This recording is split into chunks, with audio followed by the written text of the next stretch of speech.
বৌমারা, আপনাদের কেন যদি আমার মাইকের আওয়াজ যায়, অল্প কিছু টেকনিক অবলম্বন করলে আপনি আপনার শাশুড়ির মন জয় করতে পারবেন। শাশুড়িরা আসলে বেশি কিছু চায় না, আগের জামানার মানুষ তো, এদেরকে ওইভাবে হাত করতে হবে। মাঝে মাঝে একটু শাশুড়ির মাথায় তেল দিয়ে দিবেন, চুলে তেল দিয়ে দিবেন আর কি, মাঝে মাঝে চুল আশ্রে দিবেন, ওনার প্রেশারটা একটু মেপে দিবেন, ডায়াবেটিক্সের ওষুধটা খাইলো কিনা সময় মতো খোঁজ নিবেন, কি পছন্দ করে খেতে একটু রান্না করে দিবেন।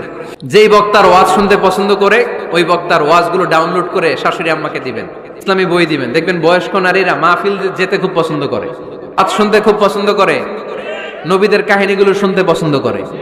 বসায় বসায় একটু কাহিনীগুলো শোনাবেন। বাইরে বেরোলে জিজ্ঞেস করেন, আম্মা আপনার কিছু লাগবে কিনা। আর একটা টিপস আছে, চুল যখন আশ্রাবেন আর শাশুড়ির মাথায় যখন তেল দিয়ে দিবেন তখন অতীতের কথা জিজ্ঞেস করেন, দেখবেন অতীতের স্মৃতিতে হারিয়ে গিয়েছে আপনার শাশুড়ি। কি জিজ্ঞেস করবেন জানেন? জিজ্ঞেস করবেন, আম্মা জান মুক্তিযুদ্ধের সময় আপনার বয়স কত ছিল? ওই সময় মুক্তিযুদ্ধের সময় আপনাদের এলাকায় কি কি হয়েছিল মা? আরেকটা প্রশ্ন করবেন, মা বিয়ের সময় আপনি কেমন ছিলেন?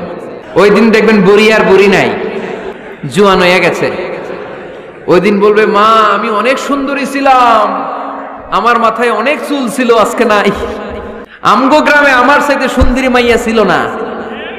অতীতের স্মৃতিতে, স্মৃতি হাতরাতে হাতরাতে তিনি হারিয়ে যাবেন। জিজ্ঞেস করবেন যে, মা শীতকালে আপনাদের দেশে কি পিঠা বানাতেন আপনি যখন ছোট ছিলেন, আপনার বাপ চাচারা কি করতো? এগুলো জিজ্ঞেস করলে উনি স্মৃতির পাতা হাতরাতে হাতরাতে চোখ দিয়ে দাঁড় দাঁড় করে ওনার পানি ঝরতে শুরু করবে। আপনার জায়গায়, ওনার হৃদয়ের মণি কোঠায় এমন জায়গায় পৌঁছবে, আপনার ছাড়া উনি কিছুই বুঝবে না।